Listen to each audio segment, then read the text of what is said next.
You're on the air. Hello. Hey, Bill, this is Doyle. Hi, Doyle. Hey, I just was watching where Hoover Dam and State Route 93 were closed down completely. Okay. Now, I just wanted to let you all know. Okay. It was tentative earlier, and now they've done it officially, Arizona Department of Transportation. Okay, we can expect that all potential targets, military targets of any kind, are going to be blocked off so that nobody's going to be able to get near them, and that includes major dams like Hoover Dam and well, all the dams in the country are probably going to be isolated. Military installations are probably going to be closed to all civilian traffic, and you can expect probably roadblocks on the major highways. Yes, yeah, and they did finally verify. This is on the Arizona News. They just broke into the National that it is State Route 93 is closed officially, and all of Hoover Dam and all that. Okay, thanks, Doyle. Alrighty. Appreciate it. Alrighty. Bye. Folks, if you have reports from your area that are not appearing on the news of what's happening, call 520-333-4578. Now, here's something that you've absolutely got to pay attention to. I don't want to hear any rumors. I don't want to hear anything that's unsubstantiated. I don't want to hear anything that's passed through 2 or 3 people. If you absolutely know of something that's happening that the people in this country and the world need to know, call me and report it. Don't report rumors. Don't report anything that comes over your fax machine. Don't report anything that you hear from Alex Jones or any of his ilk. The only thing that I want to hear about are facts that you can either document or prove, or that you yourself are an eyewitness to, or that may be reported on your local media that is not reported on the national media.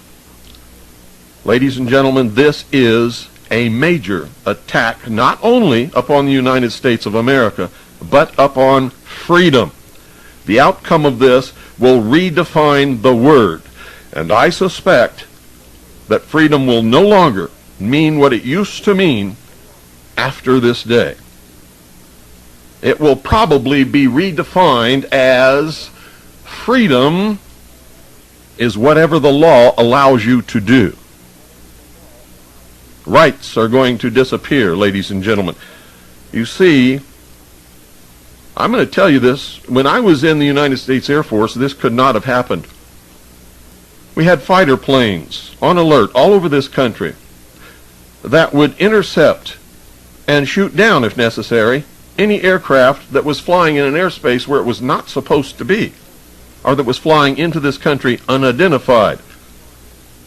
That was taken care of through NORAD, North American Air Defense Command, out of Cheyenne Mountain in Colorado.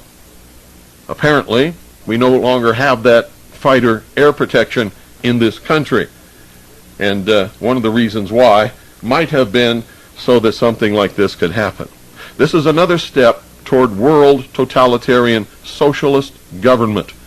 And the outcome, the offshoot, I can guarantee you, is going to be legislation and laws coupled with martial law, and we can expect martial law nationwide to be declared sometime today.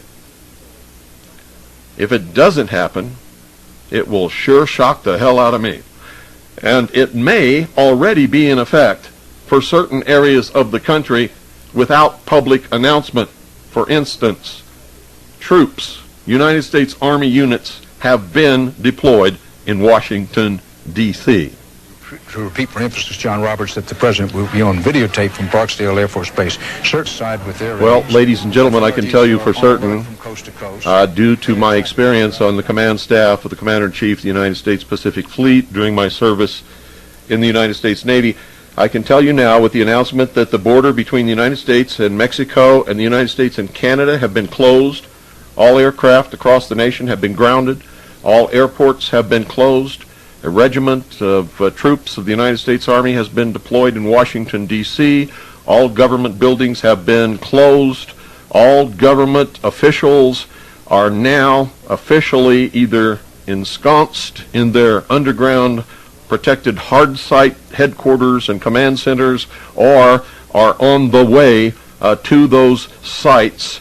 And because of that, I can assure you, with no hesitation whatsoever, that martial law has already been declared nationwide in secret. No public announcement has been made, but that's the only way that these things can happen and are happening, is if the president has in fact issued a declaration of martial law nationwide for reasons that I don't know.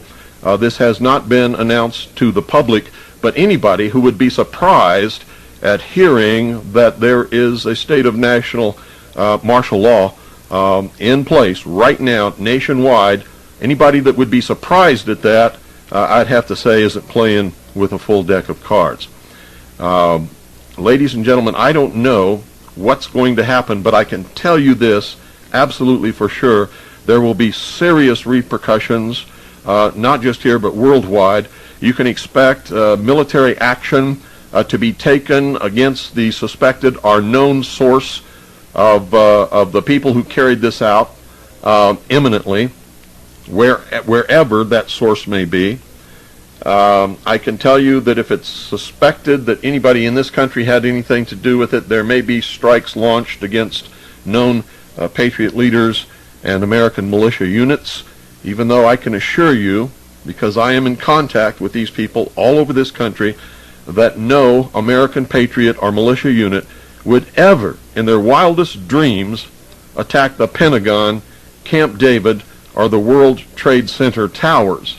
If the militia were to attack anyone, it would have been the United Nations building.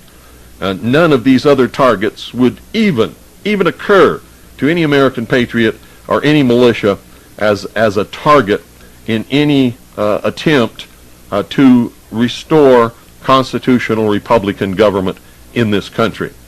So, and I have no idea who carried this out, but I know exactly why these attacks were launched. They need excuses, ladies and gentlemen, not just here but worldwide, to continue to pass laws to strip people of their rights and of their freedoms and to disarm people in order to bring the world under the umbrella of a world totalitarian socialist government. As you can see, this indicates that if terrorists want to strike somewhere, there's not much you can do to stop it. Now, there was a lot of things that we could have done to stop these particular attacks, and years ago the mechanism was in place so that these things could not have happened, and you can be assured of that. Anybody who served in the United States Air Force with the North American Air Defense Command, either in the headquarters in Cheyenne Mountain or with the many fighter units that were stationed at air bases all across this country that had alert aircraft sitting on the runway ready to take off at a moment's notice should anybody try anything like this. It's incredible that the government knew that all of these aircraft had been hijacked. They knew this. They knew it. And they are able to monitor on radar where these aircraft are flying.